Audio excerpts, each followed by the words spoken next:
Pee Moochin. I've never heard that. Do you just automatically become president? You used to do a couple other bands. Hoof, and then I briefly, like in between Hoof, I did this band called Layers, where I played like a couple shows. It was really fun, but before Hoof, literally was my high school punk band, the Slurred Murrays. We got together like in our early 20s again after everybody went to college, stopped doing college and came back home. Well, there's nothing to do, so let's go back to playing punk rock for fun. But those bands, you didn't play bass in them, right? Or you did? No, I'm a guitar player. I learned guitar as a teen, and I played guitar in the Slurred Murrays. When it initially started, I was playing guitar. It was the band that kind of transitioned me to playing bass in a way, because we started out with my good friend Chris, who's also in the Slurred Murrays. We've literally known each other since we were 12. He's an amazing drummer. He's my do you know what I mean? I think so. Jay, who plays bass in Z28, also played guitar, and this dude, Colin, who we all worked together at a pharmacy, commercial pharmacy. I delivered to the pharmacy. Christian got a job there as a pharmacy tech. Jay was a pharmacy tech there, and this other kid, Colin, was a courier first and then switched over and was a tech. We all just I've known Chris for years, and we all met, chatted with each other, and we all talked about different music we liked. Came around the idea that we all liked post-rock, more aggressive stuff, but it was all still different. Really, like, the band kind of ended up starting, we all really like Godspeed You Black Emperor, and we all really like Neurosis. And let's use those two things as an influence. Just improvising, like, it sounds like we're actually making a song when we're just pulling shit out of nowhere. Third rehearsal was actually the demo that we recorded and handed out after that. You wouldn't have practiced, be like, all right, this song's going to be A, B, C, D. You just made it up on the song. There was no parts. So basically we're like, let's pick a key and play in that key. If you ever get lost in the song, which happens, know that the key that you started, just hang on that note. When we started, initially, we were tuned to C and played in C minor. Any of the three of us playing stringed instruments were lost and couldn't find the one, we would just hang on that C note. And the remarkable thing about that, like, we just figured that, like, we basically were idiots and we figured out how jazz worked. We just invented idiot jazz. The kid, Colin, was playing bass. Jay and I were both playing guitar. It was good enough. Colin was good enough that he could follow along with the drummer Christian. The secret that no one really ever tells you when you're learning music is that if you're in a band, as long as everyone's playing in the same key, it kind of doesn't matter what note they're playing. And it always works. But that's why it's a key, right? Like, it's like... Yeah, there might be some, like, weird off-kilter notes that are hitting, like, some dissonant things that happen. The other part of that, which is the other big point of jazz, mean it. You hit a wrong note. Stand by that note. Stand by that note. Turn that note into the right note. So it's like playing the real notes that I wrote down and tried to remember. It's like, hey, let's just play in this key. Where's the one? There's the one. Follow the one. Let's go. That band existed for like 6 months, and then Colin, he was trying to do some grown-up shit. It was an ugly goodbye, and I didn't talk to him, and I was like, basically, it's my biggest regret. I ignored him out of the band. Did you advertise that you were an improvisational band?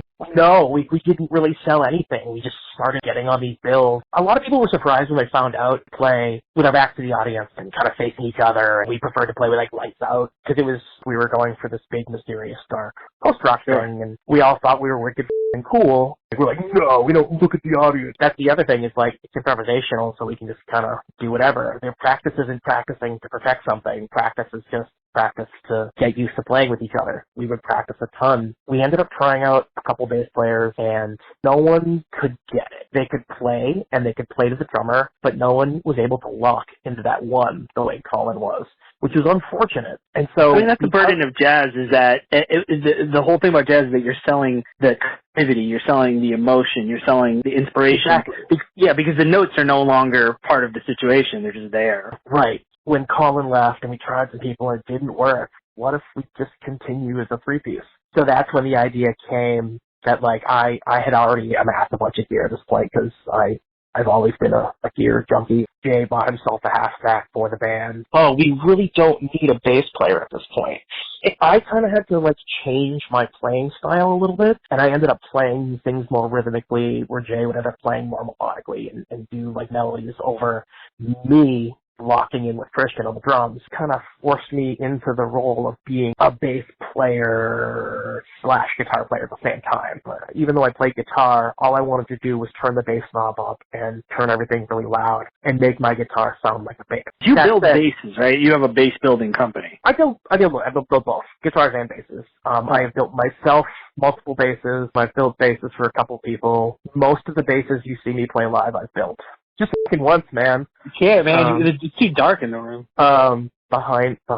You come across Knock Over City. You knew Knock Over City because they are from Lowell and you're from Lowell, right? Yes. And then you'd seen them before. No, I never saw Knock Over City.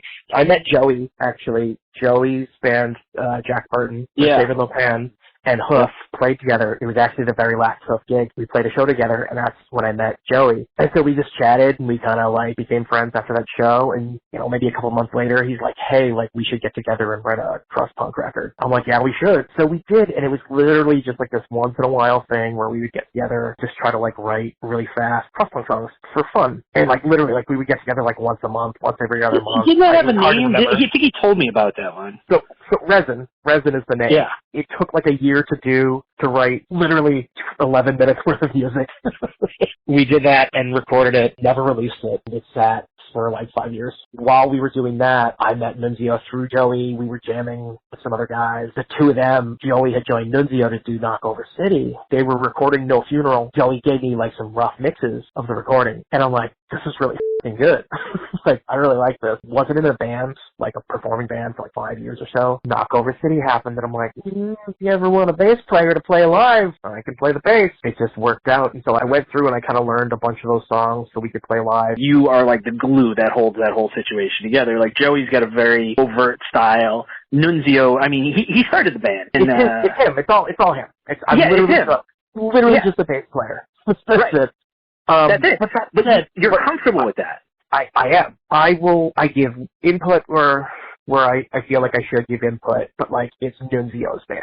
Nunzio's baby. He can do whatever he wants with it. Part of it, knowing that like I think Nunzio's songs are really good. Like he's a good songwriter. He writes good, which is why I was interested in joining. Talk about the shoulder. So it sucks. It's fucking painful. I get through what I can to physically play. Even just stretching to tune sucks. I already had one surgery. He fixed the damage, the problem that was there. Basically, like, I've worn my shoulder out doing this job for the past 15 years. I'm not going to blame playing music because my left shoulder that went out, I'm not shredding up and down the neck all the time. All the damage that was done was all repaired, but my joint's just worn out. I actually have a surgery date for a second surgery. I'm getting a bone graft. Basically, they're giving me a cadaver bone and cartilage implant in my shoulder. So they give you the bones from, like, Thomas Jefferson. Do you just automatically become president at that point? Part of me is like, is this going to be a serial murderer's bone? Yeah. And like, that's what I was thinking, like, out of hands or whatever. Right, exactly. And I'm like, no, it's just going to be a hunk of bone. But I was reading into it because I was curious. It doesn't change your DNA, but the DNA of the bone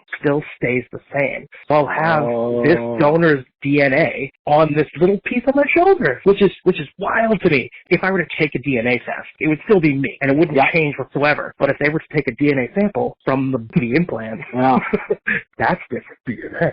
The discomfort, is that what's affecting your ability to perform? Standing up with a bass on my shoulder is a nightmare. I played a few shows. So, like, the injury initially happened in January last year. It's been more than a year. 15 shows in February. It was nuts. Like, we even had, like, one weekend, it was, like, 5 shows in a row. It was crazy.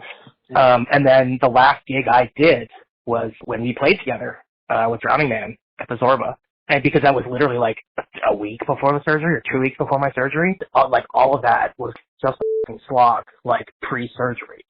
I got surgery done, and it took me out of pain. So I'm not in constant pain now with the shoulder. But stretching, any sort of like movement beyond like a chicken wing, it cracks and clicks and moves, and it's because my joint is misplaced. Like it just sits in the wrong spot and wiggles around loose.